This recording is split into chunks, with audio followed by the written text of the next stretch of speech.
Bueno, vamos a partir esta 15ª jornada de Historia de la Educación en Chile y América. Y para eso tenemos preparadas 4 ponencias que hablan sobre escuelas normales.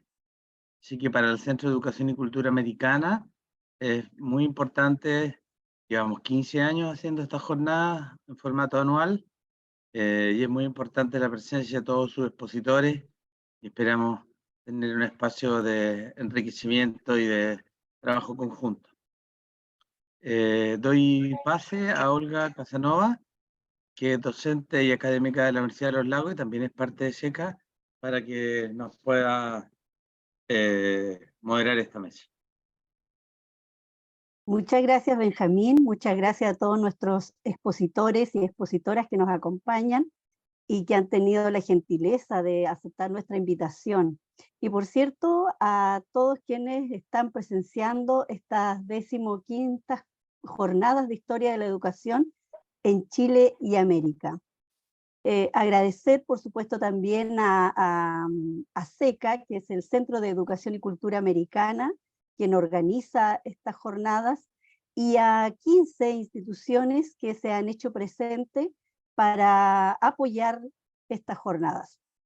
Es así como tenemos a la Facultad de Educación de la Universidad de Playa Ancha, Sociedad Chilena de Historia de la Educación, Sociedad Peruana de Historia de la Educación, el Departamento de Educación de Párvulos de la Universidad de Atacama, Facultad de Educación y Ciencias Sociales de la Universidad de Atacama, de la Universidad Andrés Bello, licenciatura en Historia de la Universidad de Concepción, Universidad Metropolitana de Ciencias de la Educación, Universidad de los Lagos, con el Departamento de Educación, Chiloé, Colegio Cristóbal Colón, Jardín María Buccelli de la Junta Nacional de Jardines Infantiles, Colegio Gabriela Mistral de Ecuador, Universidad Eloy Alfaro de Maraví de Ecuador, Universidad Nacional de Educación de Perú, Universidad Pedagógica Nacional de Colombia y Sinvestav de México.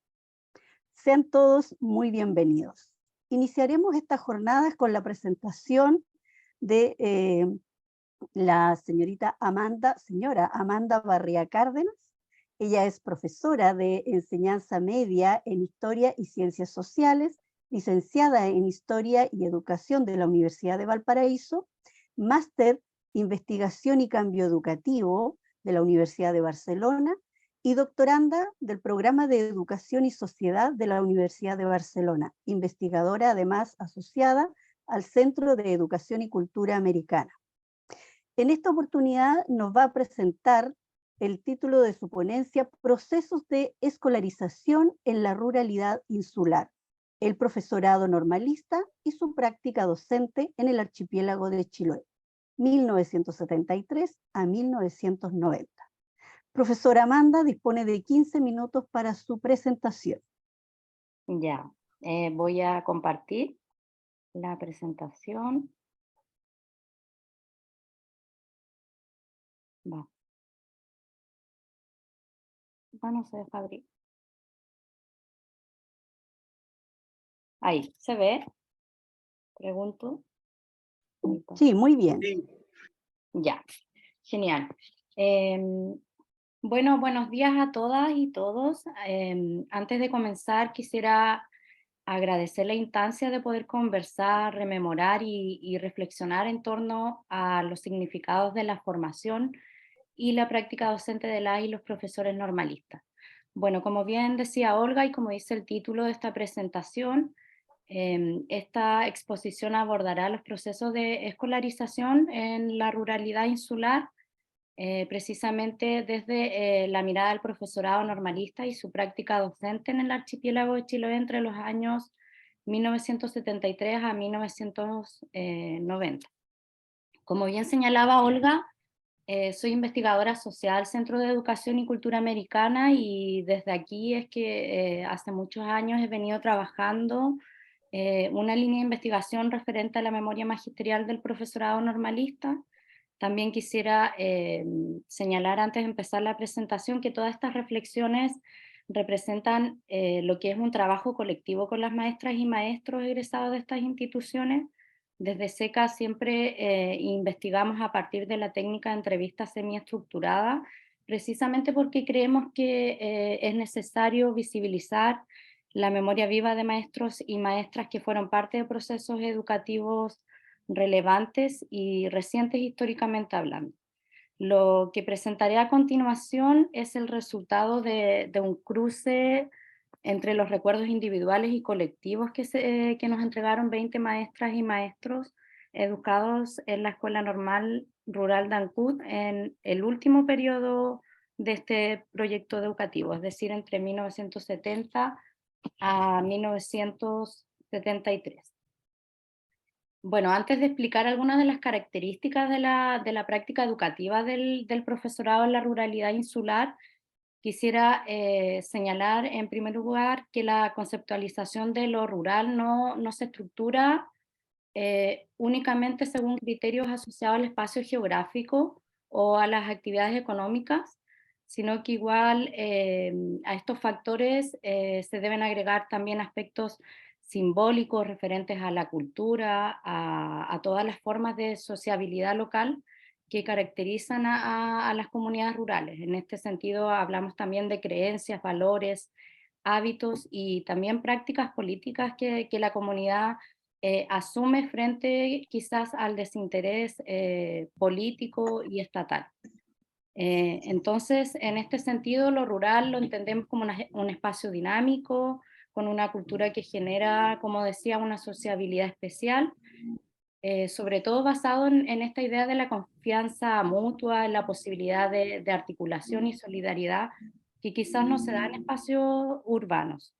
Entonces, estos son valores y acciones que sin duda también se generan con formas de enfrentar, como decía, el desinterés político del Estado hacia las comunidades rurales, que se dio por mucho tiempo y quizás todavía en la actualidad. Estas dinámicas de sociabilidad se ven reflejadas, yo creo, indudablemente en la práctica del profesorado normalista.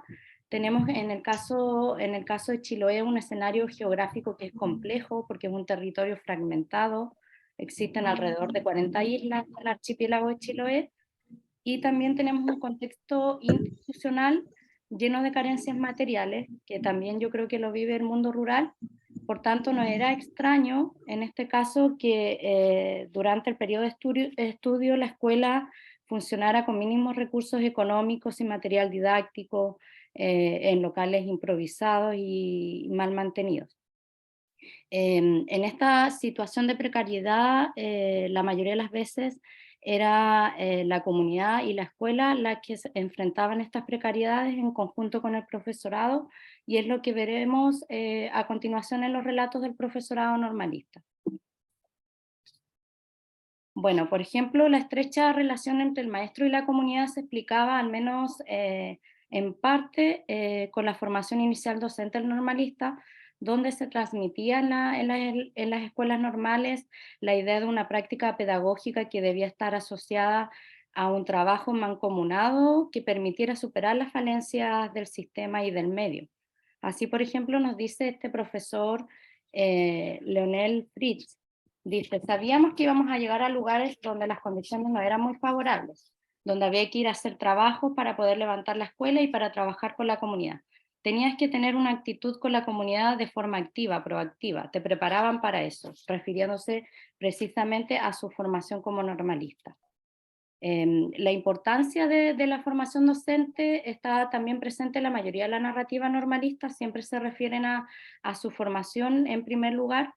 Por ejemplo, el maestro Evar Pérez nos cuenta que desde la escuela normal se les explicaba mucho que su ejercicio pedagógico estaría marcado evidentemente por la precariedad, situación que se debía afrontar de la manera más positiva y sobre todo comprometida en la práctica. Por ejemplo, este maestro decía que desde la escuela normal nos decían en la escuela normal que íbamos a llegar a un lugar donde la gente no tiene más que lo que hace diariamente. Y si al alumno le faltaba un lápiz, cómpraselo. Si le faltaba una goma, cómprasela. Y lo más probable, nos decían en términos muy generales, es que a muchos de ustedes lo primero que les toque hacer sea su escuela.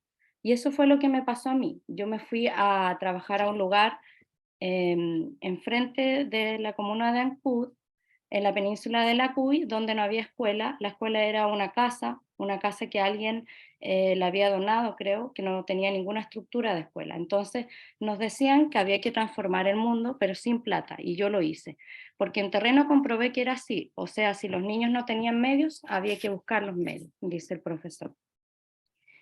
Como muchas y muchos de nuestros entrevistados lo relataron en estas entrevistas, entre las variadas actividades que debía hacer el maestro se encontraba primero levantar la escuela en lugares que eran lejanos y sin recursos fiscales.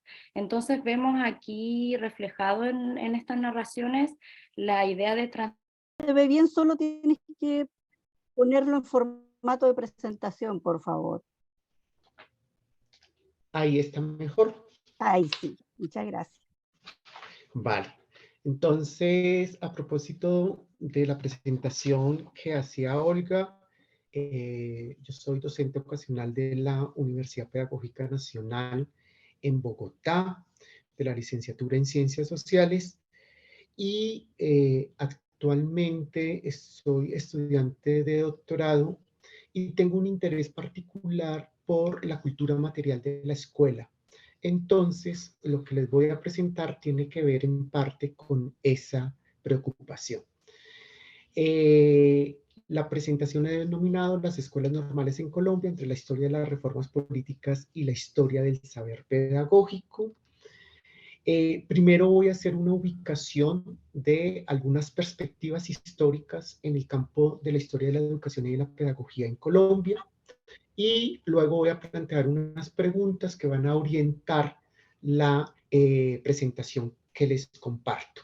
Entonces, en el campo de la historia de la educación y de la pedagogía en Colombia se pueden identificar por lo menos tres tendencias muy fuertes de trabajos históricos.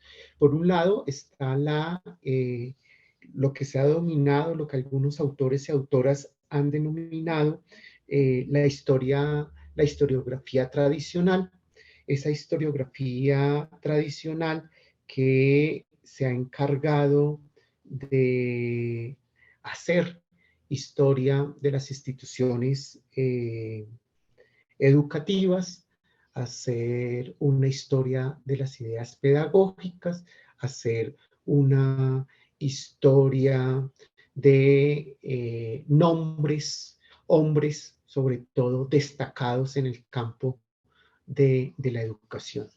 Acá les presento que un ejemplo de esta historia tradicional es el libro de Luis Antonio Borges Casallas, denominada La evolución educativa en Colombia. Una segunda perspectiva tiene que ver con la historia social de la educación, ¿no? Esta historia social de la educación que en la década del 80 tiene una emergencia particular y que está asociada a los elementos del estructuralismo y del marxismo, y que concibe la historia de la educación y de la pedagogía como reconstrucción de la dinámica social y cultural de la sociedad. De esta manera, lo educativo y lo pedagógico son fenómenos que se pueden comprender en tanto se puedan comprender las dinámicas sociales y políticas. Acá les presento tres trabajos. Un trabajo pionero es del profesor Jaime Jaramillo Uribe, que es el proceso de la educación del virreinato a la época contemporánea. Eso fue publicado en la década del 80, iniciando la década del 80, y dos trabajos más, uno de fines de la década del 80, de Arin Hell, La educación en Colombia, de 1918 a 1957. Yo creo que el subtítulo de este texto ubica muy bien las características de esta perspectiva, y es una historia social, económica y política. Y el tercer trabajo es el de la profesora Marta Cecilia Herrera, que da cuenta de la modernización y la escuela activa en Colombia. Una tercera tendencia tiene que ver con la historia de la práctica pedagógica. esta historia de la práctica pedagógica también se emerge en la década del 80, articulada a lo que en Colombia se denominó el movimiento pedagógico colombiano, hace más de 40 años, y esta historia de la práctica pedagógica, los trabajos de la historia de la práctica pedagógica han sido producidos por un grupo de investigadores e investigadoras interuniversitario que se denomina el Grupo de Historia de la Práctica Pedagógica.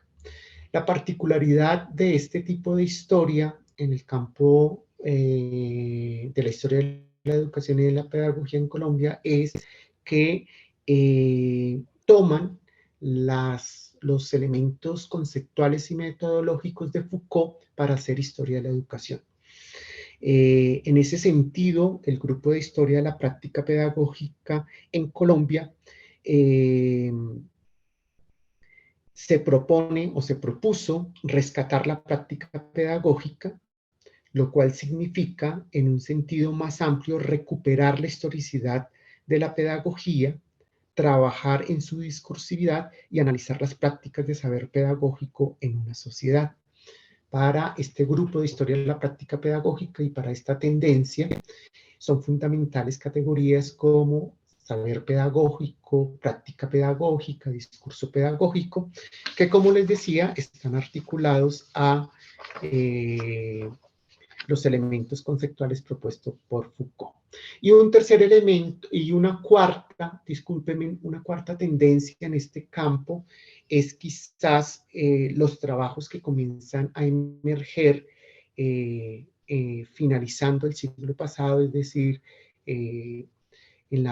finalizando en la década del 90 e inicios del 2000, trabajos que tienen que ver con la historia de los saberes escolares, con la historia del cuerpo en la escuela, con algunos trabajos desarticulados pero muy importantes que tienen que ver con las emociones, y en esa tendencia también se pueden encontrar, o es en la que yo me ubico, los trabajos relacionados con la cultura material escolar.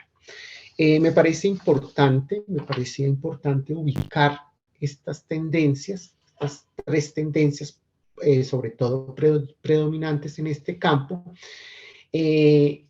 porque una revisión muy general de algunos trabajos que se han realizado en torno a las escuelas normales justamente se ubican en la tercera tendencia, que es la historia de la práctica pedagógica.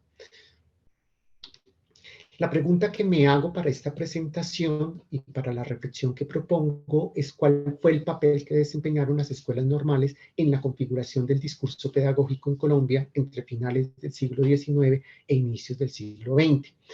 A mí me interesa y he explorado por otros trabajos que he hecho este periodo de tiempo, mediados del siglo XIX hasta la década del 30 en Colombia. Entonces me quiero ubicar ahí para hacerme dos preguntas a propósito de las escuelas normales. Y es que podríamos pensar en efecto que en las escuelas normales no solo circularon ideas pedagógicas, sino que las escuelas normales se configuraron en un lugar de producción de saber pedagógico. Entonces, no es solo que se convierten en instituciones desde las cuales se forman los maestros con unas ideas pedagógicas que provienen en la mayoría de Europa y de Norteamérica, sino que acá se produce algo con esas ideas, ¿sí? Se reacomodan, se transforman, se reapropian, entonces hay una producción de saber pedagógico. Como mi interés es por la cultura material escolar y por las prácticas emocionales y la sensibilidad, entonces a esta pregunta relacionada con el discurso pedagógico en Colombia, yo me hago dos preguntas más. La primera tiene que ver con la forma como en ese discurso pedagógico que circuló y que se configuró en las escuelas normales, se produjeron prácticas, saberes, significados asociados a determinados objetos en la escuela. Es decir, que esas ideas pedagógicas, ¿no?, con las cuales se enseñó sobre todo a maestras y luego a maestros primero y luego a maestras, eso cristalizó o tuvo forma en prácticas concretas en el aula de clase, en la organización y en la distribución del tiempo, en lo que se tenía que hacer, el maestro y la maestra normalita tenía que hacer con una serie de objetos en la escuela. Y la segunda pregunta tiene que ver con cómo se transformaron, se reelaboraron o permanecen en el tiempo objetos escolares asociados a ideas pedagógicas y tendencias educativas. Entonces, estas dos preguntas ya más particulares, más puntuales, son las que voy a tratar de presentarles a ustedes. Les decía que en esa tercera perspectiva histórica, en esa perspectiva, me devuelvo, en esa tercera perspectiva, en el campo de la historia de la educación y de la pedagogía en Colombia, se encuentra la historia de la práctica pedagógica.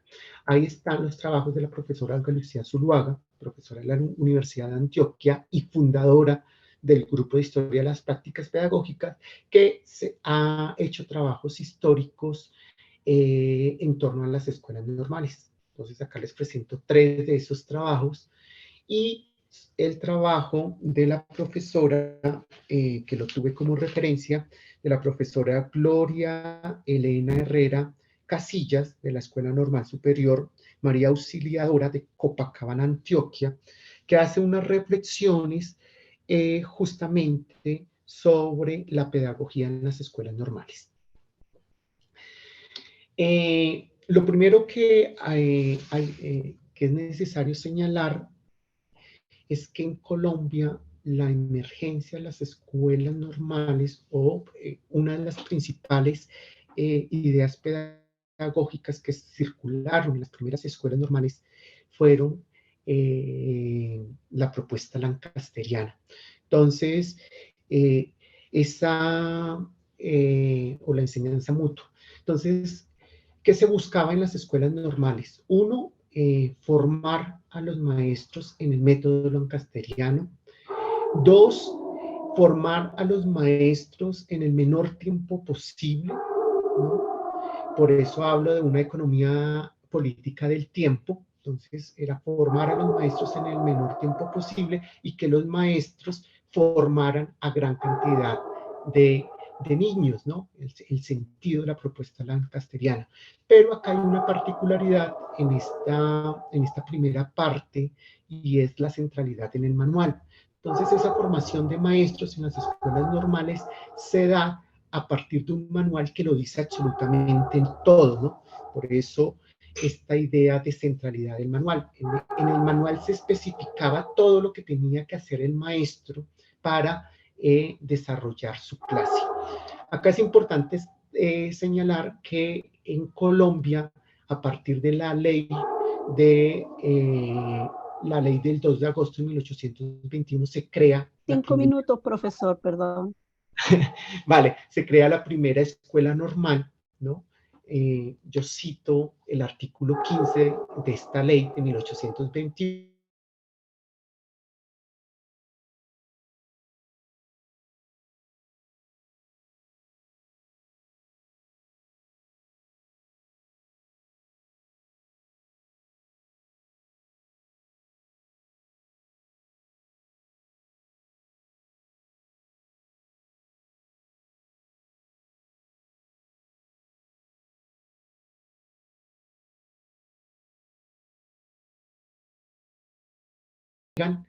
Pedagogos alemanes protestantes en un contexto que es altamente católico. Entonces lo que hay es una fusión, una amalgama, ¿sí? Y son los primeros intentos de modernización del sistema educativo. Quiero devolverme un poco hacia 1945, porque hacia 1945 el pedagogo José María Triana reelabora el manual de enseñanza mutua, pero con los postulados de Pestalozzi, ¿no? Ya les había hablado acá de la primera misión alemana, que fue en 1872. Esa época de la década del 70 del siglo XIX es importante porque en Colombia es el radicalismo liberal, y el Decreto Orgánico de Instrucción Pública, que se publica el 1 de noviembre de 1970, da cuenta justamente de unas ideas liberales que para la época son novedosas, y es separar el Estado de la Iglesia, es decir, volver la educación laica. Hay un intento de reorganización del sistema educativo, y a través del Decreto Orgánico de Instrucción Pública se vuelve obligatoria, ¿no?, la educación en Colombia. Como estoy sobre el tiempo, dejo pasar, hay otras cosas que les quería comentar para centrarme acá en este manual de enseñanza mutua para las escuelas de primeras letras que reelaboró José María Triana. En la cita dice que para ser un buen preceptor se necesita de un juicio recto, una buena memoria, imaginación viva, un lenguaje puro, desmedido amor por la juventud, el subrayado es mío, entusiasmo por la mejora de la condición social, acendrado patriotismo, pacífico carácter y consagración ilimitada a las graves obligaciones que imponen la moral y la religión. Y se pregunta José María Triana en 1845, ¿poseen nuestros maestros estas cualidades? Y él se responde, no. Escasamente saben leer y escribir. Y entonces se pregunta, ¿pueden formarse, ¿sí?, preceptores que las tengan? Y dicen sí. ¿Y cuál es la forma? Estableciendo escuelas normales. Y estas escuelas normales que van a tener un componente en las ideas pestalozzianas. Después de 1870, la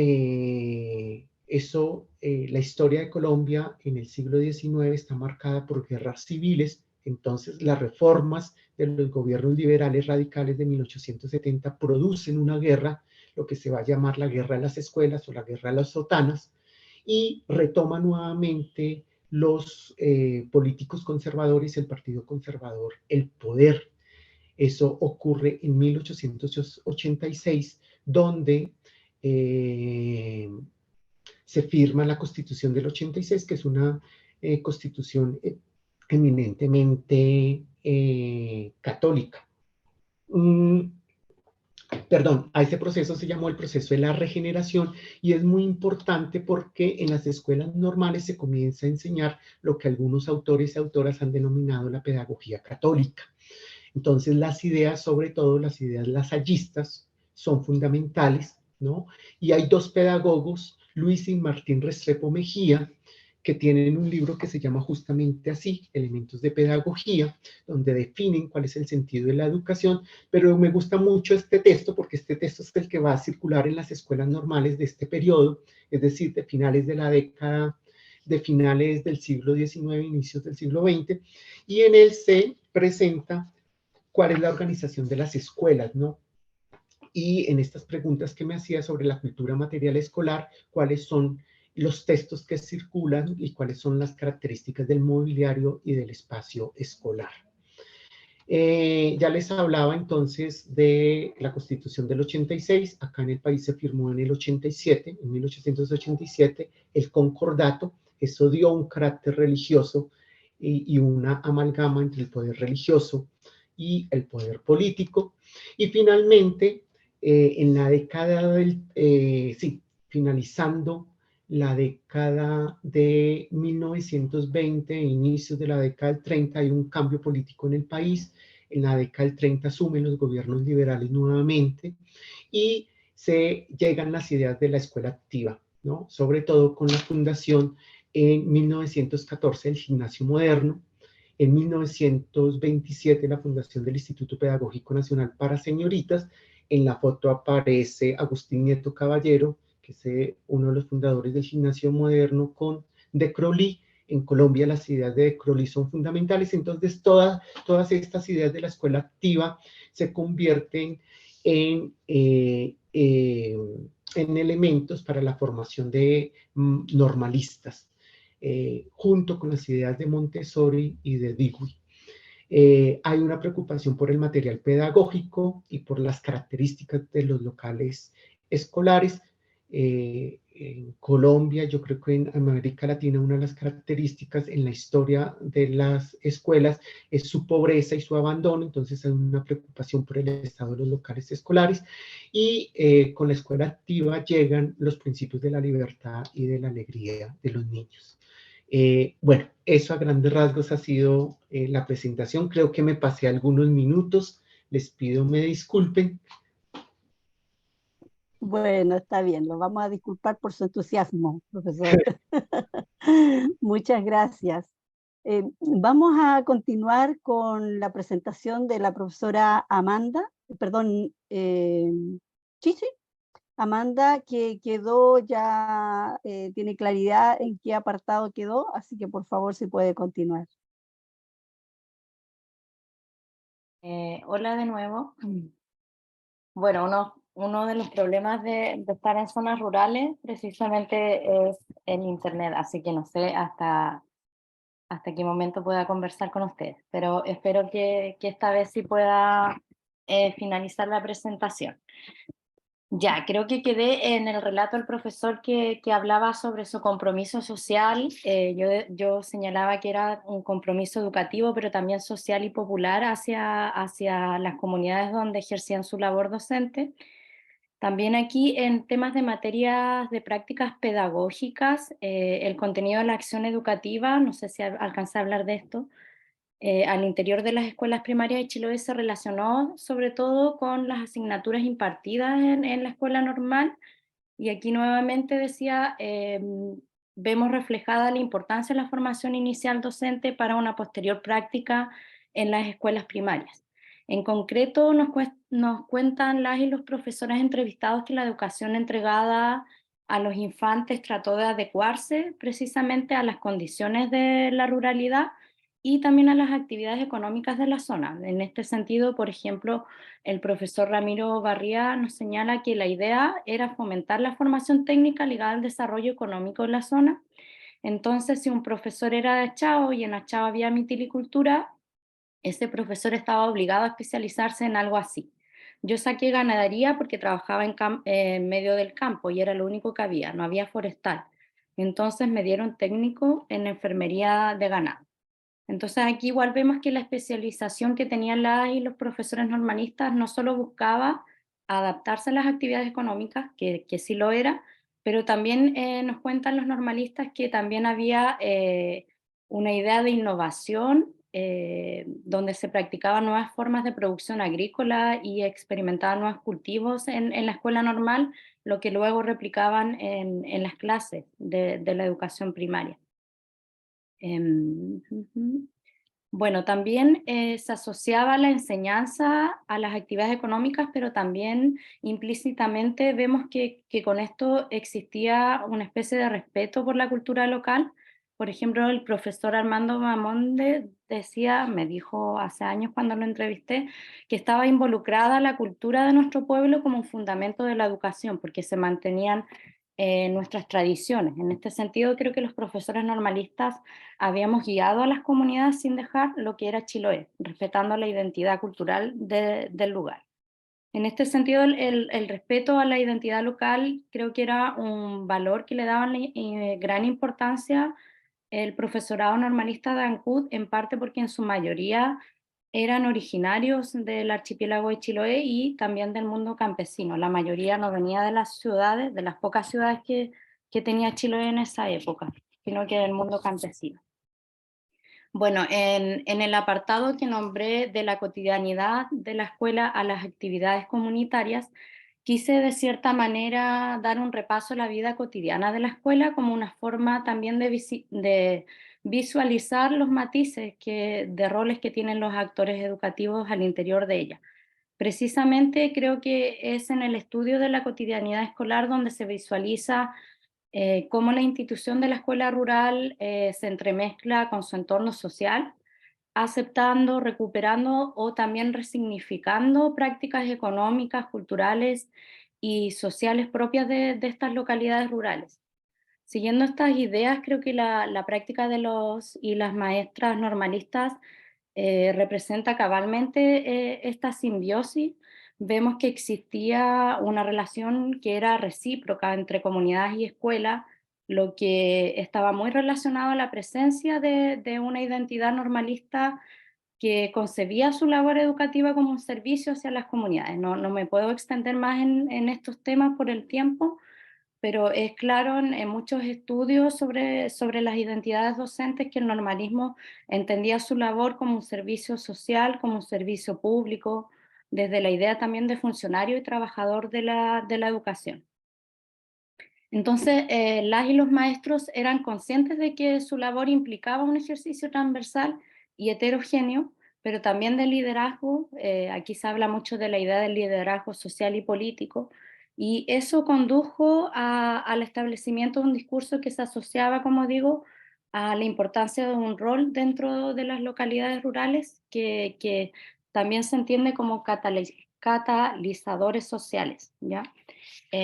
Aquí lo veremos también en algunos relatos. Por ejemplo, vemos que la forma en que se enfrentaba la escasez de los recursos educativos reforzaba este espíritu de comunidad que estaba presente ya en la cultura isleña chilota. Por ejemplo, las dificultades siempre se solucionaban a partir de este esfuerzo mancomunado entre comunidad y escuela, siguiendo también las lógicas tradicionales asociadas a la minga, que es un sistema de trabajo colectivo y solidario muy presente en el archipiélago de Chiloé. Por ejemplo, este relato que a mí me gusta mucho leer siempre, que es de la profesora María Angélica Gallardo, más o menos expresa esta idea de solidaridad, de lo que hablaba de la sociabilidad rural también. Dice, cuando bajaba la marea íbamos padres, estudiantes y profesores a mariscar, todos juntos para que todos tengamos comida. Todos llevaban un poco, sacábamos machas, navajuelas y todo eso, y después hacíamos un curanto y lo desgranábamos todo, y los chicos tenían comida para varios días en el colegio. Era un trabajo comunitario porque hasta la alimentación se debía compartir. Dice, nosotros en ese sentido éramos como autónomos, porque si el profesor quería que sus estudiantes vayan a mariscar, iba nomás, nadie se los prohibía. Como vemos, estas actividades que se realizaban con toda la comunidad educativa cumplían, yo creo que dos funciones aquí. En primera instancia, se hacía uso de los recursos naturales propios de la zona para alimentar al estudiantado, y en segundo lugar, esta actividad representaba un mecanismo quizás para reforzar la idiosincrasia local, en el sentido que de cierta manera se mantenía la sustentabilidad, la independencia y las alternativas económicas que históricamente habían desarrollado las comunidades de Chiloé, a diferencia de otras localidades, porque teníamos como una economía de subsistencia súper marcada. Por otra parte, la escuela no solo generaba acciones que permitían quizás valorizar las principales actividades económicas de la comunidad, sino que además se hacía parte de ritos y acciones culturales propias de la identidad isleña. Entre las variadas expresiones identitarias locales, creo que uno de los ejes más característicos, los que conocen Chiloé, podrán comprobarlo, que es lo que tiene que ver con la cultura de la muerte. La muerte en el archipiélago siempre genera un punto de inflexión en las comunidades, dando paso a ritos funerarios que representan este nuevo espacio de sociabilidad, de encuentro, acompañamiento y también de fiesta. En este sentido, nos cuentan muchos profesores que el fallecimiento de un vecino afectaba y modificaba las dinámicas escolares, se suspendían clases, etc. Dado el carácter que tienen los velorios y los novenarios en Chiloé, la mayoría de las veces era el profesor el que se hacía cargo de los arreglos administrativos y logísticos del proceso funerario. Por ejemplo, este profesor, Nelson Cárdenas, me comentó, intercedíamos también ante organismos sociales, fallecía alguien y ¿quién era el que organizaba todo? Nosotros. Íbamos a la municipalidad porque era la que tenía un departamento que incluso proporcionaba una urna. Entonces nosotros andábamos, como se dice, con el doliente comprometiendo para que tuvieran acceso a eso. Nuevamente aquí vemos que el maestro se involucra de manera bien activa en un evento de importancia para la comunidad como es la muerte, Su participación finalmente aquí lo hacía uno más del colectivo, pero también ocupando un rol que es de articulador entre lo que diríamos la sociedad civil y los organismos estatales. Ya para ir terminando, creo que el respeto por la cultura chilota por parte del profesorado rural normalista también se relacionaba con su participación en las diversas actividades sociales de la localidad. Muchos normalistas en Chiloé fueron alcaldes, también participaban de las mingas, de las majas, no se restaban de toda la articulación comunitaria. Una idea que resume lo señalado, creo yo, fue lo expuesto por este profesor. Este maestro dice, el normalista en el sector rural era el cura, el cocinero, el arreglador de matrimonios, era el padrino de casamiento, el padrino de bautismo, era el hombre que cuando había un acto era el que encabezaba todo, porque además el profesor vivía en el sector rural donde trabajaba. Él permanecía toda la semana ahí. En síntesis, la práctica del profesorado se encontraba, como digo, estrechamente vinculada con el medio social y cultural donde desempeñaba su docencia. Pero además, y ahí, por eso decía el tema de la cotidianidad de la escuela a las prácticas comunitarias, porque existía como una extensión del espacio educativo, por así decirlo. No se limitaba solamente en la institución, su actividad educativa. Como conclusiones, ya para ir cerrando mi exposición, quisiera señalar que la conversación con maestras y maestros normalistas me permitió, de cierta manera, analizar la construcción del sistema educativo desde perspectivas que invitan a generar un análisis sobre las condiciones, muchas veces extremas, en que diversos actores impulsaron y resignificaron los procesos de instrucción primaria en tiempos de cambios estructurales como fueron los años 70 y luego los 80 con el cambio de sistema educativo. A partir del análisis de estos 20 relatos de maestros y maestras educadas en la Escuela Normal de Ancud, podemos concluir que el normalismo rural se caracterizó precisamente por poseer un fuerte compromiso social y también político, dirigido sobre todo a brindar educación al campesinado. En parte, estos relatos expuestos visualizaron una identidad que abarca diversas facetas y espacios de acción. O sea, tenemos esta idea de educador y formador de infantes, pero también de servidor y funcionario público y la idea del líder social, político y consejero de las comunidades. O sea, que su actividad educativa no se limitaba al espacio de la escuela. Claramente, en este sentido podríamos decir que hay una identidad docente que tenemos como denominador común la idea del sacrificio y la entrega, pero también de ser diverso, de ser una práctica transversal y plural. Además, como pudimos apreciar en algunos de los relatos, el profesorado estaba habilitado, como decía, para desempeñarse en cualquier lugar del archipiélago, con todas sus virtudes y dificultades del medio. Por eso, como les señalaba, frente a las necesidades del mundo rural, que faltan jueces, que faltan médicos, que faltan enfermeras, su labor siempre estuvo em, relacionada con muchas actividades de las que se imaginen. También podría decir que este profesorado normalista la mayoría de las veces era originario del mundo isleño y rural, lo señalé. Por tanto, también aquí vemos en la práctica docente la idea de reformulación de las prácticas culturales y sociales y también esta idea de retomar los saberes que eran propios de su extracción social y cultural. Por eso vimos mucho esta idea de que se retomaba y se respetaba la cultura local, pero también existían elementos de innovación. Por eso más o menos me gusta nombrar a mí esto como territorialización educativa. Eso, ahí creo que terminé sin que se me caiga el internet. Aquí hay algunas referencias bibliográficas que más o menos a quien le interesa el tema me puede preguntar para ir profundizando. Eso, muchas gracias. Muchas gracias, Amanda, también por tu presentación y a pesar de los cortes y todo, estuviste muy bien dentro de los tiempos. Y además que entendemos que es una situación que escapa a tus manos, el problema de la Internet. Siguiendo con el programa, nos tomamos unos 10 minutos, por favor,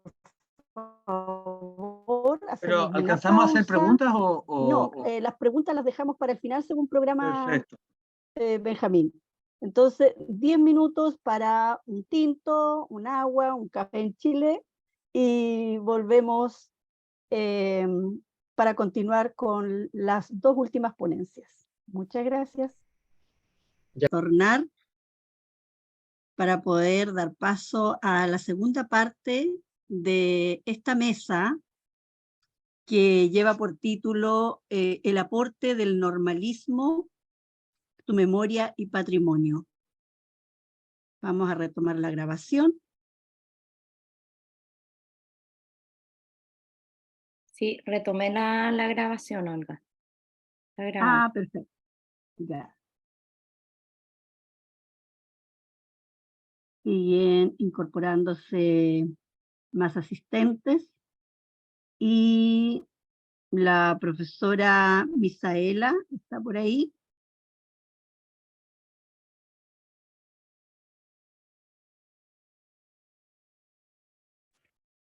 Vamos a esperar que se conecte, que sería quien iniciaría esta segunda mesa. Ahí está, profesora Misaela. Se me había perdido el video.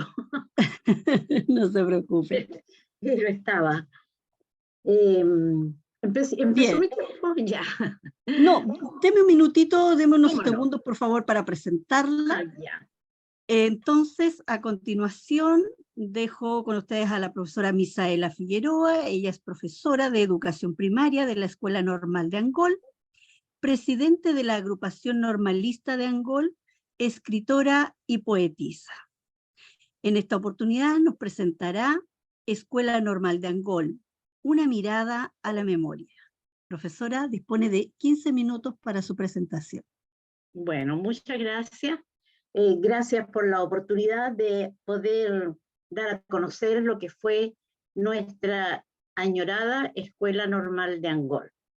Yo soy exalumna, como usted acaba de decir. Egresé el año 1962. Es decir, entre los 1900 y los 2000 se me confunden un poco. En 1962. Entré como alumna a la escuela normal a la edad de 13 años, sin cumplir todavía, a primer año. Y ahí empezó mi formación como futura profesora de educación primaria, que ahora se llama educación básica, ¿no es cierto? Mi escuela fue fundada en el año 1908, a petición de los ciudadanos de aquí mismo de Angola y de las autoridades, debido a la necesidad urgente que había de tener profesores titulados para atender no solamente la provincia de Malleco, sino que también la provincia de Biobío y de Cautín. Pero quedó en el papel porque no había edificio y no había dónde funcionara esta escuela.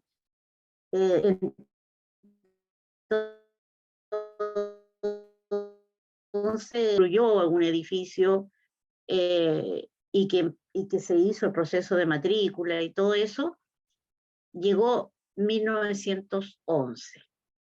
Así es que en la segunda mitad del año 1911 empezó a funcionar con una matrícula de más o menos 70 alumnas, la primera escuela normal. Era un edificio, ese edificio que está ahí, a ese edificio llegué yo. Era un edificio que en una de sus partes tenía 3 pisos de madera, que para mayor de las desgracias, no quedó bien hecho. Así es que la directora, la señorita Dorila Águila Pacheco, que fue la primera directora, ella se tuvo que encargar de subsanar porque se llovía, había defectos en la construcción en numerosas de sus partes.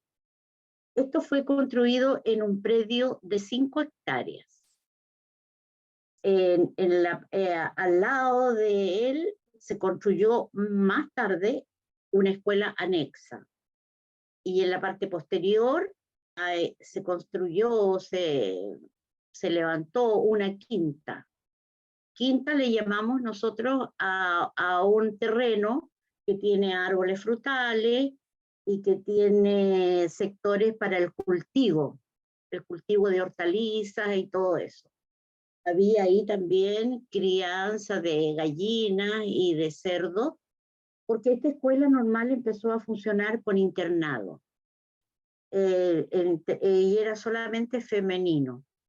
Entonces, es decir, todo el alumnado era femenino. Entonces se abastecía para la alimentación con lo que se producía en esa quinta, y en la cual trabajaban las mismas alumnas. Esa es una foto de las más antiguas, en donde se aprecia, ¿no es cierto?, alumnas en clase. Eso es de por ahí de los años 30. Este edificio posteriormente fue modificado a medida que sucedían los terremotos, porque esta zona nuestra es zona de terremotos, así que la primera construcción que hubo para términos de dormitorio, de internado, se tuvo que reconstruir. Primero tuvimos el terremoto del 39, después el del 49 y después el del 60, en que definitivamente ahí la escuela, el edificio quedó totalmente inhabilitado, y si el terremoto fue en el mes de mayo, en el mes de agosto se produjo un incendio debido a todo esto que quedó en malas condiciones, y en ese incendio se terminó este edificio antiguo de madera del que tanto nos recordamos las exalumnas. Y se construyó un nuevo edificio que fue el que se ocupó hasta 1973, que fue el año en que se cerraron definitivamente las escuelas normales en Chile. A pesar de que a veces nos olvidamos un poco que el año 1965 ya cambió la estructura en ese sentido, porque bajo el gobierno de don Eduardo Frei Montalva, aquí en Chile, hubo una gran reforma educacional. Y con esa reforma se dictaminó que se terminaba, digamos, la recepción del sistema antiguo que había, de recibir a los alumnos a la escuela normal en el primer año, con 12, 13 años, y se recibían solamente pues determinada la educación media, como se llama ahora, y que en ese tiempo era educación secundaria. Entonces, se hacían en la escuela normal solamente los 2 últimos años, 2 años adicionales, que eran para la formación profesional. Eso, bueno, pero siguieron egresando las promociones que venían desde el primer año. Pero eso ya trajo, ¿no es cierto?, un cambio en cómo era el profesor normalista formado en internado, desde pequeño prácticamente, porque un niño casi a los 12 años en ese tiempo, no digo de ahora, pero había mucha diferencia en ese sentido. Quisiera hablar un poco de cómo era la formación en la escuela normal. 6 años de estudio, ¿no es cierto?, comprendía con un régimen de internado, y solamente era una escuela de mujeres. o de niñas. Los 4 primeros años eran de formación general, entonces están todas las asignaturas que se aprendían también en los liceos. Entonces, biología, matemáticas, castellano, física, química, ¿verdad? Artes plásticas, educación musical. Y los 2 últimos años estaba la formación pedagógica, que incluía la práctica. El ingreso a la escuela normal era también muy exigente, porque para entrar al primer año en la escuela normal había que rendir exámenes y presentar también una documentación que acreditara la procedencia de su familia, incluso si los padres eran casados, también certificados de honorabilidad, ya. Y después de eso, un montón de exámenes, como exámenes médicos, para ver la salud, ¿verdad? El dentista, la acuidad visual. Había que tener también predisposición para la música, se veía la cultura general, había exámenes de matemática, de castellano, había test psicológico y se terminaba con una entrevista personal. Así es que era muy escogido el alumnado en la Escuela Normal de Angol. Entiendo que a lo mejor eso se repetía en todas las escuelas, por lo que hemos conversado con egresados de otras escuelas.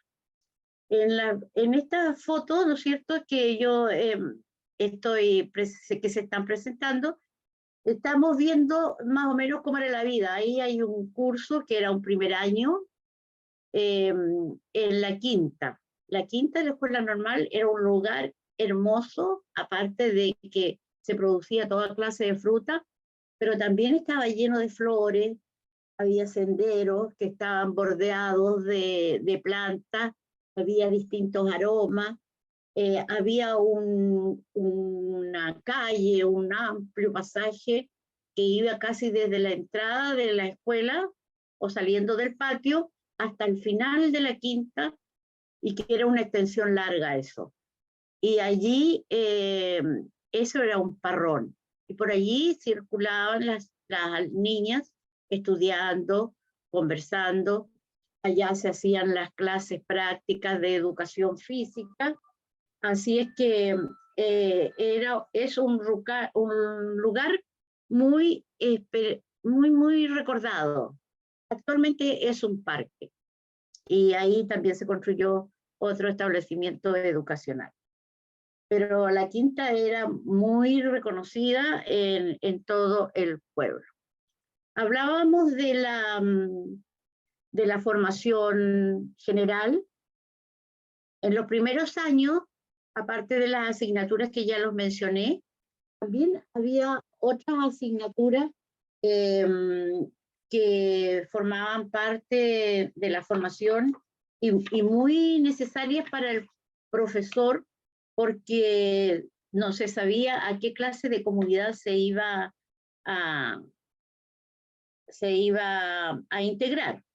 Entonces teníamos allí agregada una asignatura que era agricultura, donde se pasaba por diferentes tipos de cultivos necesarios, como cultivo de flores y de hortalizas, lechuga, zanahoria. Se suponía que con todo eso nosotros podíamos llegar a ser útiles en la comunidad rural. Economía doméstica, que era una asignatura muy importante, porque también se hablaba de los principios básicos nutricionales, y que en la gente del campo o en las comunidades más pobres, eso era muy necesario, ser una guía en ese sentido de la alimentación. Industrias caseras, que incluía algunas artesanías como el telar, el bordado también, el telar, el bordado y algo muy importante, la cestería, porque acá era muy abundante en ese tiempo el mimbre. Así que aprendíamos todo el proceso para trabajar el mimbre. Y las labores femeninas y primeros auxilios. 3 minutos, profesora. Ya, en quinto y sexto se agregaban otras asignaturas más prácticas, como era, por ejemplo, la puericultura. En 1943, la escuela normal pasó a ser clasificada como escuela rural. Así es que todas las alumnas, todas las egresadas, tenían que irse a trabajar a una escuela de campo. Ahí está el parrón que yo les mencionaba y que es muy recordado. La escuela normal fue modelo en ese sentido. Quisiera referirme un poquitito a la función de la escuela anexa. La escuela anexa a la normal era el colegio o la escuela donde se realizaban las prácticas pedagógicas de las alumnas. Empezábamos como en tercer año, no el tercer año de ahora, sino que el tercer año de antes, observando clase, haciendo ayudantía, y así año tras año iba aumentando como el nivel de participación en lo que era la escuela la escuela era modelo para todo. Ahí las profesoras eran profesoras guía, tenían que especializarse, hacer cursos para ser profesoras guía, y entonces en ese sentido ellas hacían clases de demostración y por supuesto nos ayudaban en la planificación de las clases y todo eso. Cumplían un papel muy importante. También se hacía prácticas en otras escuelas de la comuna. La escuela normal se destacó en muchos sentidos a nivel nacional, porque, por ejemplo, su coro polifónico, que empezó en el año 1940, fue muy famoso y dio conciertos en distintos lugares, incluyendo Buenos Aires, en el Teatro Colón, en el Congreso Nacional, también hizo giras al norte, en un festival de coro.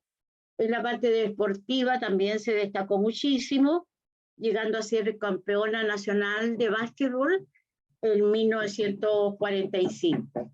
Así es que en ese sentido, muy, muy recordada, y escuchando al señor Aldana, que puso primero, ¿no es cierto?, en la parte pedagógica, parece que todas las escuelas normales teníamos como la misma formación, justamente para poder desempeñarnos e integrarnos en la comunidad donde nos tocara desempeñar nuestra función docente. En la última foto que ahí aparece, ¿no es cierto?, esa es la agrupación de normalistas de Angol. Ahí estamos todas con nuestro uniforme. Yo hoy día también ando con mi insignia aquí de la escuela normal. Es una réplica del uniforme y nosotros nos dedicamos a mantener vivo el normalismo aquí en nuestra zona, de la manera que sea, participando en todas las actividades culturales y promoviendo también actividades de ese tipo, participando en colegios y todo. En este grupo, ¿no es cierto?, nosotros editamos este libro con fotos sobre nuestra escuela normal. No sé, más o menos para que lo vean, ¿no es cierto? Este es uno, y otro es este, que se llama Antología de Escritores Normalistas, en que se ha recopilado trabajos literarios de 40 profesores normalistas de distintas escuelas, porque en Chile llegó a haber aquí 17 escuelas normales, que poco a poco, por supuesto, desaparecimos todas en el asiago 1973. Eso sería. Muchas gracias, profesora. sobre lo que fue nuestra escuela normal de Angol, que también recibió niñas de Puerto Montt y también de Chiloé tuve compañeras. Maravilloso. Muchas gracias por su presentación. Las imágenes de verdad que Gracias a evocan ustedes. esos tiempos maravillosos. Y bueno, damos paso a nuestra última presentación, pero no menos importante. Tenemos aquí presente a la profesora Gladys Briceño Saldívar, es musicóloga y pedagoga de música, académica asociada de la Universidad Metropolitana de Ciencias de la Educación, UMCE, y en esta oportunidad nos presentará las escuelas normales en Chile, una mirada desde la música y su proyección en las escuelas primarias desde 1883 a 1965. Profesor Gladys dispone de 15 minutos para su presentación.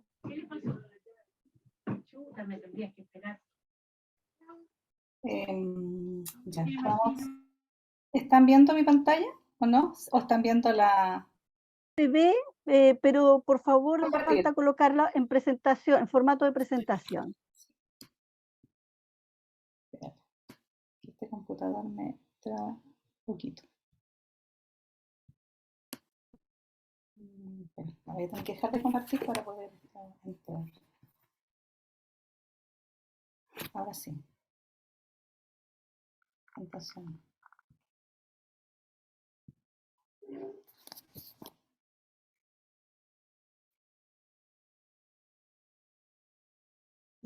Ahora, espérale, que mi computador me trabó. Espérale. Ahora tendría que compartir.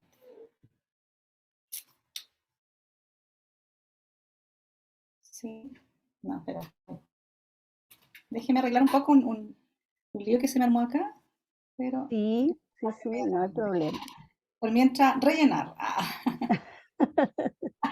Sí, justamente, dejar los invitados para la próxima semana, el día jueves 20 de abril, para que continuemos con las jornadas, ¿no es cierto? Estas 15ª jornadas de Historia de la Educación en Chile y América, en donde estaremos presentando la mesa número 2 sobre experiencias educativas. Esta mesa está compartida en 2 etapas. En 2 semanas estaremos trabajando y dando a conocer diferentes experiencias, tanto nacionales como internacionales. Así que, por favor, los invitamos a que nos sigan acompañando. ¿Ahora sí, profesora? Sí, ahora sí.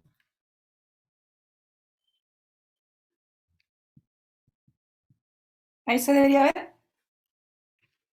Ahí se ve muy bien. Muchas gracias. Ya. Bueno, buenos días a todos los que están en este momento en las 15ª jornadas de Historia de la Educación en Chile y América. Espera, que todavía tengo un problemita acá. Déjenme achicar mi pantalla. No, sorry. Estoy con un problema de computador. Ahora sí. Sí. Voy a dejar ahí. Perfecto. Y aquí tendría, bueno, va a salir Olga en la presentación. Voy a achicar mi pantalla. Ahí sí. Entonces, vamos atrás. Ups, no, tengo un problema complicado. Ahora sí. Ya. Bueno, gracias al Centro de Educación y Cultura Americana por esta invitación y bueno, les muestro las escuelas normales en Chile, una mirada desde la música y su proyección en las escuelas primarias desde el año 1883 a 1965. Esta presentación muestra sintéticamente las investigaciones que he realizado como académica de la UMCE en mis estudios de magíster en musicología y actualmente como doctoranda en la Universidad Católica Argentina de Buenos Aires, investigaciones en las que he tratado la construcción y formación del sujeto social cultural que ha sido desarrollado a través de los repertorios de canciones en las escuelas y en instituciones ligadas a la música. En esta exposición veremos a las escuelas normales, principalmente en sus programas de formación, sus repertorios de formación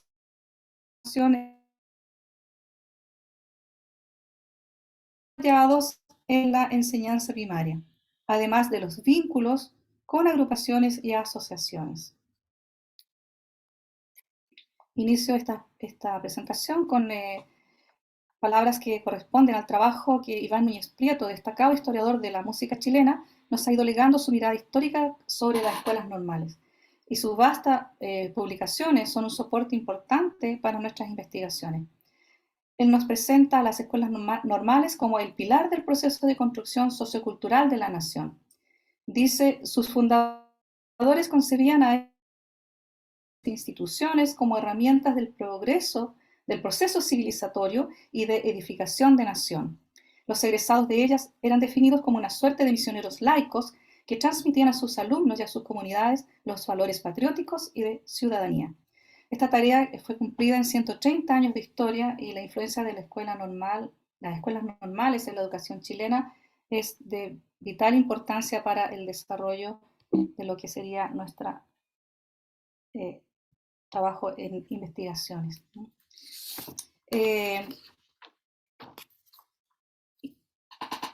La cita que ustedes leen expone los principales aspectos de los que radicó la importancia de las escuelas normales para el desarrollo de la música.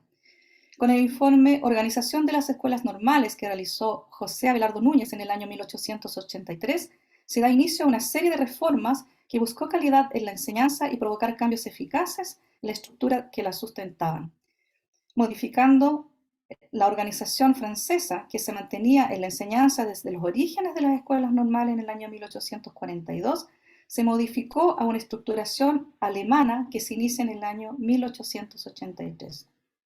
En la declaración de José Abelardo Núñez podemos leer las exigencias de la música alemana y también interpretar en sus palabras su aspiración y deseo a que fuese programada en contenidos y duración en los planes de programa de las escuelas normales de Chile.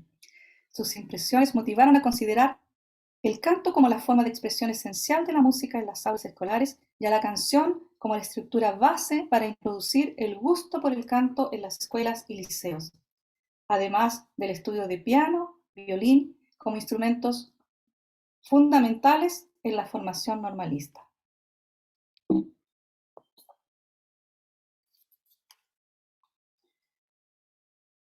La declaración del plan de estudio, el programa de estudio de la 90, lo que correspondía a la formación general, incluyó canto, violín y armonía con un total de 20 horas de estudio. El plan de estudio del año 1929 declara un aumento en la formación musical a 28 horas de estudio. En el año 1940 se establecen horarios complementarios a este plan de 28 horas, que en su mayoría fueron usados para el desarrollo de orquestas, coros, grupos de canto y conjuntos folclóricos en las escuelas normales a lo largo del país. Debo señalar que el instrumento que menciona Abelardo Núñez en su informe fue presentado, el órgano, ¿no es cierto?, que era el instrumento que presentó Abelardo Núñez como importante para el desarrollo que en Alemania era considerado como importante para el desarrollo allá en esas tierras, ¿no es cierto?, fue reemplazado acá en Chile por el acordeón, instrumento que para comienzos del siglo XX gozaba de gran popularidad. Ahí vemos a los niños, ¿no es cierto?, con sus violines, y aquí como emblemático en este centro, ocupando el acordeón, y aquí como escondidita todavía la guitarra, porque la guitarra tiene mucho más importancia hacia los años 60. El acordeón y el violín eran vitales en la formación de estos niños.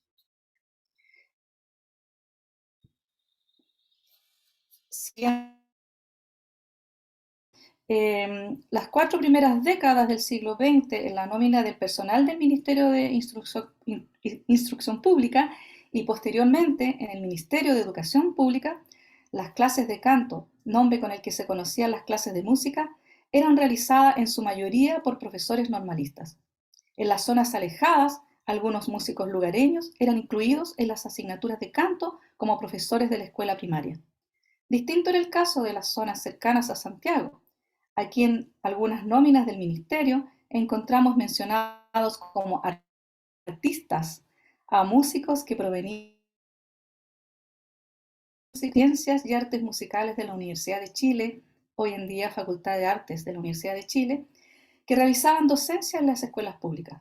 Esta actividad era de mayor frecuencia posteriormente en la enseñanza secundaria. En entrevista a profesores normalistas mencionan: era frecuente ver llegar a los profesores jóvenes con su violín bajo el brazo, a realizar las clases en apartadas zonas del país. Un profesor normalista que fue inspector de música en las cuales menciona sobre las escuelas primarias, que era la labor que él realizaba,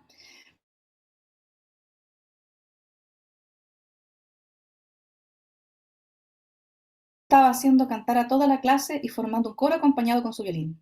Más avanzado en el tiempo, hacia los años 60, vi profesores que preparaban a sus estudiantes para cantar en algún acto conmemorativo con sus guitarras. Por eso digo que hacia los 60 la guitarra empieza a ser mucho más relevante que el acordeón y el violín. Los textos escolares de repertorio musical, muchos de ellos producidos bajo la supervisión de la institución normalista, nos entrega elementos observables de la misión que tuvieron las escuelas normales en la formación del sujeto social cultural. Observamos el vínculo entre la poesía y la música en estos primeros textos. Este texto es del año 1888, es el primer texto de música, que es texto escolar de música que surge en Chile, y funcionaba en complementariedad con el texto Poesía para los Niños. Este texto era un texto de poesías, como dije, una antología poética al cual don Bernardo Güeller había adaptado y recopilado canciones alemanas, a las cuales adaptó estos textos de poesía para los niños. Este trabajo lo realizó bajo la supervisión de, como dice ahí, don José Abelardo Núñez. Estos textos se trabajaron en paralelo, como les indiqué: Poesía para los niños, una antología poética, y 100 cantos escolares de Bernardo Güeller. Aquí ustedes ven la canción La Noche, que es equivalente a 100 cantos escolares, CCCE 25, La Noche, del texto de música del profesor, el cual el profesor elegía si cantaba con la melodía solamente de la primera voz, o si el curso era más avanzado, si él lograba formar un grupo de niños, podía cantar la segunda voz. Entonces, esto poco a poco va incentivando lo que es la música coral desde los inicios del uso de estos textos en el año 1888. Este texto oficialmente aparece en los planes y programas hasta el año 1925, pero no deja de estar funcional, porque varias de las canciones de este texto fueron copiadas después en otros textos más pequeños. Se sacaron las más famosas, las que más se usaban, las que eran un canon de éxito. El mismo recurso lo vemos, el mismo recurso, porque este es un recurso didáctico, en donde se presenta el libro escolar, que tenemos un texto de poesía y otro texto para la música. Es el que realiza don Ismael Parragués en sus poesías infantiles. Él había publicado este texto en el año 1911, pero posteriormente hace arreglos en similitud con lo que había ya hecho Güeller en el 1888, y también recopila melodías de origen alemán, origen europeo, algunas italianas, y les acomoda estos textos que eran leídos muy simpáticamente con sus estudiantes. Aquí tenemos la canción Los pollitos dicen, ¿no es cierto?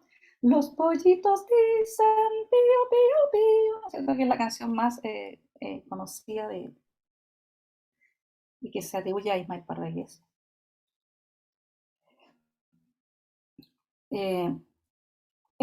Aquí como decía, vamos a ver un poquito la ponencia. Esta dinámica que observamos se reitera en otros libros, y es una dinámica repetida, que podemos entender como el recurso escrito de una estrategia didáctica que quedó plasmado en la historia de la educación musical, y su uso reiterado evidencia un canon pedagógico. O sea, podría ser estudiado como canon pedagógico. El siguiente texto es una de las canciones, que es una de las pocas que está incluida en el texto de Güeller, que es de Eustaquio II Guzmán, una familia de músicos muy conocidos en Santiago, al cual puso la música para este texto. Este texto dice es una estructura en donde se presenta una determinada conducta, una recompensa y una actitud. Esto estaría relacionado con la estructuración sociocultural de este sujeto, al cual en mi tesis del 2016 lo titulé El chileno educado. ¿Qué características debía tener ese chileno educado? En primer lugar, ser un hombre justo y honrado, trabajador y sin vicio, una conducta. Luego, tener una actitud. Va a la cama cuando van las gallinas a su nido y saluda antes que todos al lucero matutino. ¿Y cuál sería la recompensa para esa conducta y esa actitud para este chileno educado? Tiene paz en la conciencia, que es un elemento espiritual, y dinero en el bolsillo, que es el elemento material. Aquí tenemos la canción La Tentación del mismo libro, en el cual también se trabaja, ¿no es cierto?, una actitud. Este niño quiere sacar de una mansión que no era de él. Y dice, nadie se va a dar cuenta, ¿no es cierto? Mamá está lejos, me ve. Hay una cosa de valores que está reflejándose en esta canción, en este texto, desarrollándose en este texto, ¿ya? Más no me atrevo, no sé por qué. Parece que siempre sus ojos me ven, o sea, aquí tengo yo una imagen omnipresente que de alguna manera me hace... ¡Qué linda! Me hace evitar la acción que hacer algo que no está debidamente, que no corresponde a estos valores que se quiere inculcar a través de las canciones. Bueno, ahí les quiero hacer escuchar la canción. Vamos a poner un poquito, ¿cierto? Linda la rama, la fruta se ve. Si lanzo una piedra tendrá que caer. No es mío este huerto, no es mío, lo sé. Mas yo de esa fruta quisiera comer. Mi padre está lejos, mamá no me ve. Ni aquí hay otros niños, ¿quién lo ha de saber? Mas no me atrevo, yo no sé por qué. Parece que siempre sus ojos me ven. Papá no querría besarme otra vez. Mamá lloraría de pena también. Mis buenos maestros dirían tal vez que niño tan malo no jueguen con él. No quiero, yo nunca he de hacer, sino lo que haría si todos me ven. Llegando a mi casa, caricias tendré, y abrazos y besos y frutas también. Bueno, el último texto, ahí estaba la recompensa. ¡Qué lindo! Disculpen. Entonces, las asesorías técnicas que desarrolló el Ministerio de Educación Pública, así como el perfeccionamiento desarrollado por las escuelas normales y el posterior perfeccionamientos en las escuelas de verano de la Universidad de Chile, generaron textos y vínculos institucionales entre los profesores, actividad que se incrementó en la década del 40 y el 50, cementando organizaciones y gremios entre los que se cuenta la Asociación de Educadores Musicales. Aquí vemos repertorios con los que se pretendía unificar el canto en las escuelas primarias y se entregaba las asesorías técnicas a las escuelas normales desde el Ministerio de Educación Pública. Eran copiados en lectógrafos y posteriormente en stencil, como una forma de difundir la música en las escuelas. Aquí vemos la evidencia de ese elemento, copiado en stencil. 2 minutos, profesora, por Ok. favor. Estos vínculos de asesoría generaron sociabilidades entre organismos públicos, culturales y gremiales, gestándose hacia los años 50 y posterior compilación de repertorios, algunos publicados por instituciones como la Universidad de Chile, Magisterio, Asociación de Educadores Musicales, colegios particulares religiosos, como por ejemplo la editorial Salesiana. Se destacaron figuras importantes como Ezequiel Rodríguez, Laura Reyes, Cora Bindoff, Luis Molbrione y posteriormente Jorge Rodríguez Gallardo, entre otros. En estos textos de música vemos la proyección que tuvo las escuelas normales hacia la educación primaria y también secundaria. Aquí les voy a mostrar brevemente un canon, que fue el canon Alegría, que se cantó en muchos colegios y se repitió muchas veces. Como digo, este fue un canon que a su vez fue un canon de éxito.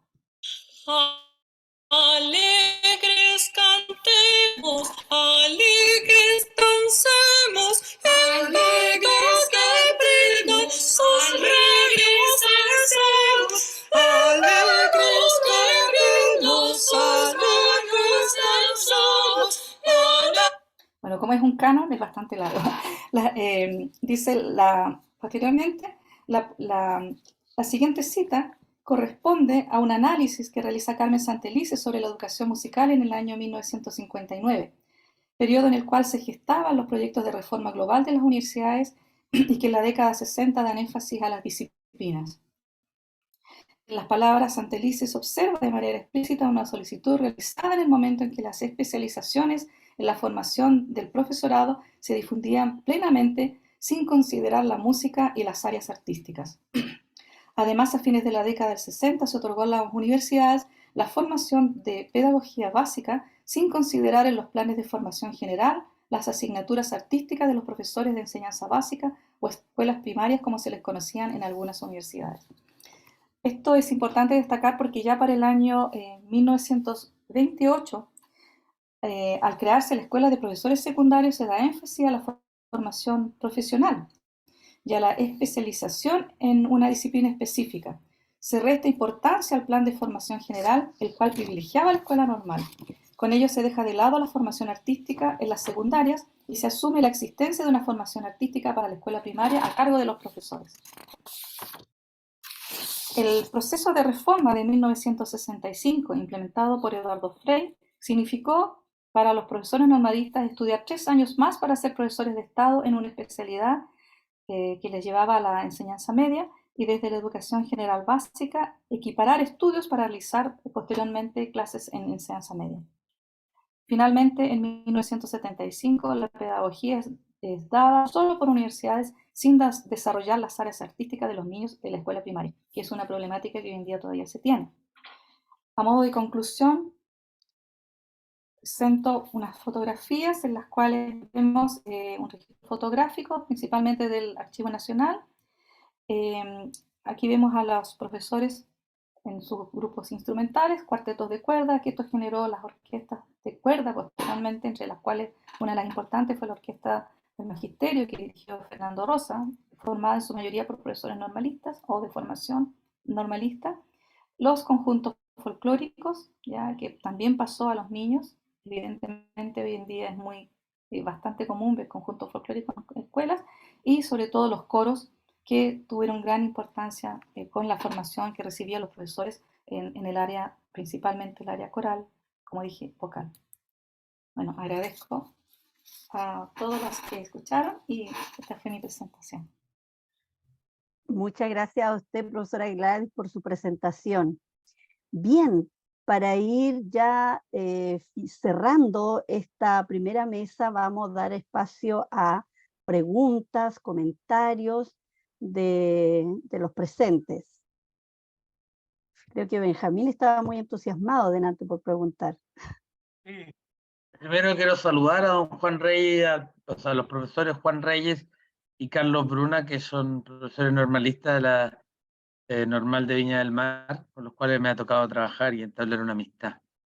Le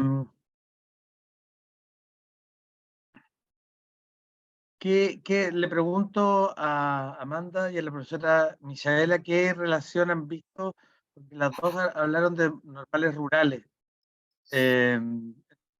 Entonces, ¿qué relación ven?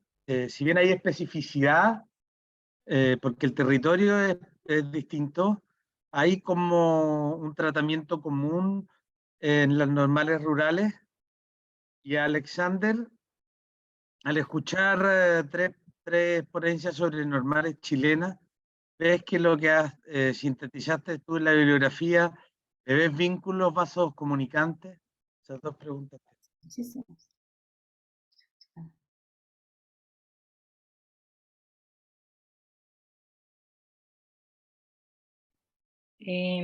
¿Contesto? Sí, por favor, Sí, Amanda. claro. O si quiere empezar la profesora Misaela. Ya, yo con más cortito. Ya. Sí, la educación más holística del profesor, que abarca todo lo que era cultura en ese momento, y la idea central era de que el profesor que se iba a esas comunidades, ¿no es cierto?, iba con la misión de levantar allí a la gente, ser un apoyo, un guía en ese sentido. Y más que guía, tenía que ejercer un liderazgo para que la comunidad surgiera. Y también aparece en otras presentaciones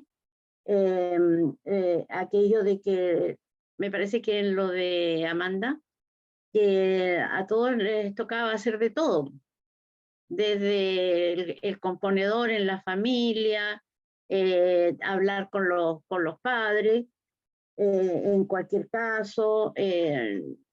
Bueno, nosotros como profesores normalistas en el campo les lavábamos hasta la cabeza a los niños, porque en la casa eso no se hacía.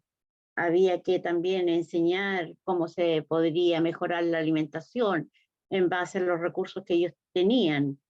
Entonces nos tocó mucho vivir con la pobreza extrema y de allí tratar de levantar como se pudiera a esa comunidad y a ese niño. En mi época la plaga era el alcoholismo y hubo una pobreza pero terrible, que casi como que se evita, encuentro yo, hablar de ese tema ahora, como que si ser pobre en ese tiempo era como una lacra y nadie quiere reconocer, ¿no es cierto?, que era lo más común en los campos.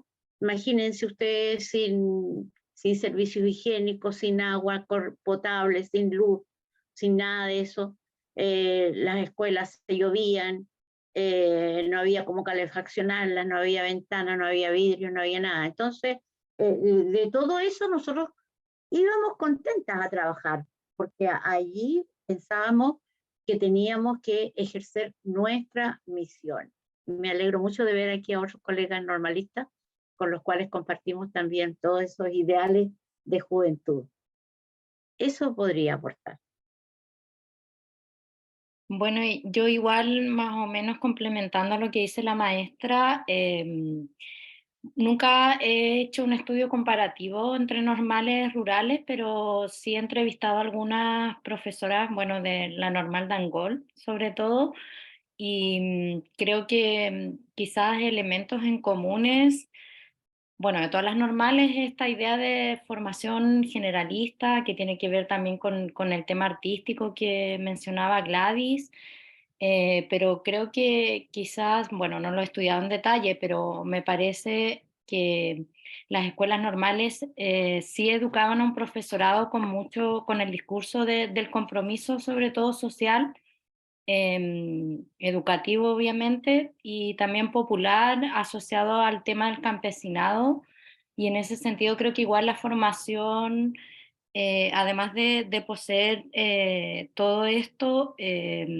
tenía este discurso del apego a la comunidad, porque era la comunidad finalmente también el apoyo para enfrentar las falencias del medio rural, que son mucho más grandes que las falencias que presentaba el mundo urbano, creo yo. Entonces, como que ahí también hay una relación en el sentido comunitario del discurso sobre la importancia de la comunidad y del profesorado como un líder que de cierta manera guía, apoya y genera estas relaciones que son finalmente recíprocas.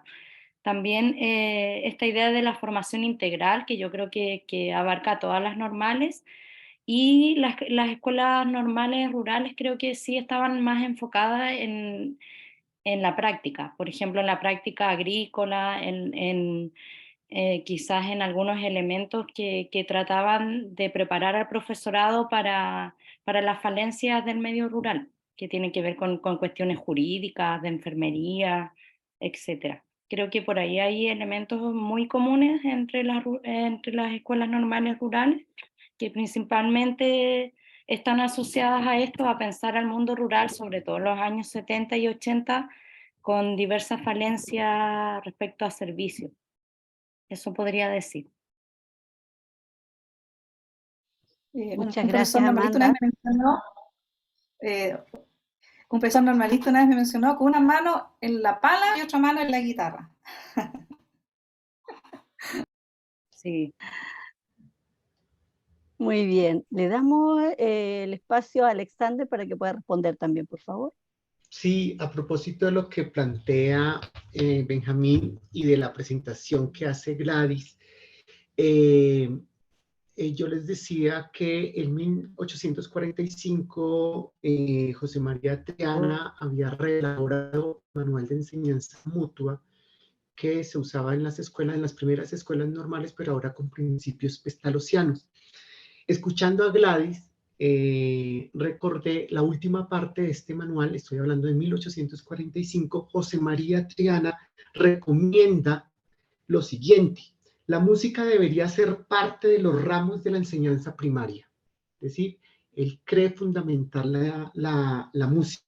La música es un medio esencial de la cultura del hombre, penetra el alma con impresiones profundas y variadas, dulcifica las costumbres, embellece la existencia y da a los ritos religiosos aquella grandiosa solemnidad que impele al hombre a adorar al Creador. Y finaliza su recomendación sobre la música diciendo: enséñese pues a los niños a servirse de un instrumento que nada les cuesta y que les acompañará a todas partes. Es decir, ¿sí?, a mediados del siglo XIX ya aparece, ¿sí?, en los textos que se utilizaban en las normales de varones la necesidad de la enseñanza de la música. Claro, eso tuvo, estoy hablando de 1845, y eso se consolida hacia 1870, donde nosotros encontramos los primeros cancioneros escolares. Que luego eso, después de las reformas conservadoras, donde todo eso se transformó, vuelven a aparecer en la década del 30, ya con los gobiernos liberales. Eso por un lado. Y por el otro lado, lo que plantea la profesora Misaela y Amanda, claro, en Colombia también las escuelas rurales, normales rurales, tienen ese vínculo con la comunidad, un vínculo muy fuerte, ¿sí? Y en algunas de ellas se especifican cursos o proyectos que están articulados con la comunidad, ¿no? Entonces hay unos saberes específicos que penetran las escuelas normales en función de la labor que debe cumplir el maestro o la maestra normalista en esa comunidad.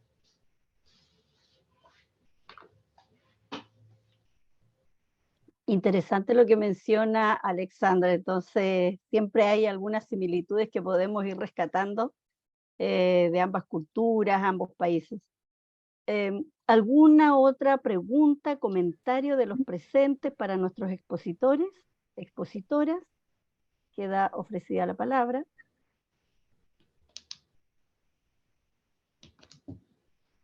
Yo creo, sí, un poco el reflotar, ¿no es cierto? Reflotar y ver también que todavía está presente ese sentido de comunidad que lo destacó Misaela y que también lo ha visto Emilia, Amanda en sus estudios allá en Chiloé. Yo creo que eso hoy en día, este sentido de comunidad y que el profesor participe de la comunidad, yo creo que se da en muy pocas.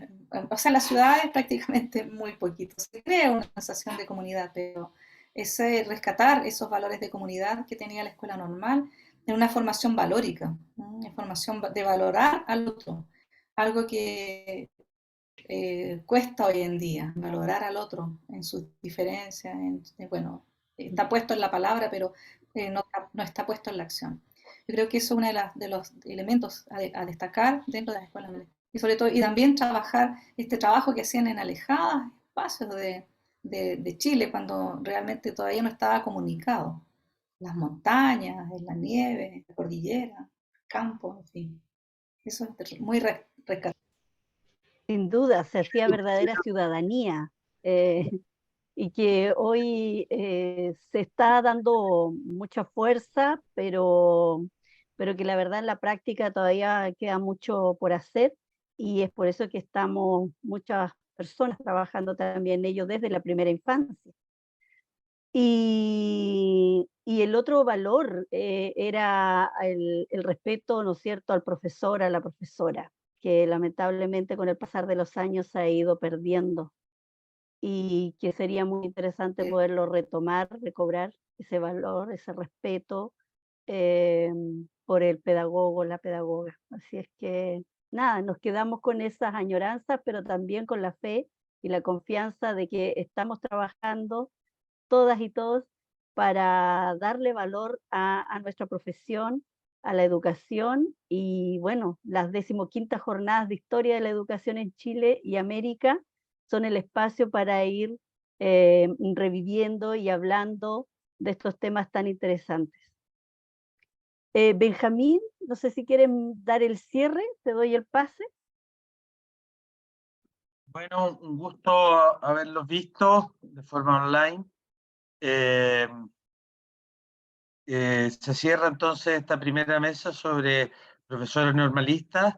Hago presente que esto va a quedar grabado y les vamos a compartir el link de YouTube en el canal de YouTube de SECA, así que para después difundirlo con otros profesores de escuelas normales y así también la profe Misaela lo puede difundir con sus colegas de contacto de la Normal de Angola. Aquí hay 2 de Viña del Mar, así que llegaremos a otros profesoras y profesores. Amanda nos puede apoyar en Chiloé y llegaremos a otros maestros y maestras normalistas. Eso. Muchas gracias, Benjamín. Y las dejamos y los dejamos invitados para el próximo jueves 20 de abril a las 18 horas para la segunda mesa de experiencias pedagógicas. Que tengan un buen día y nos vemos Chao, muy chao. pronto. Chao, chao. Muchísimas gracias.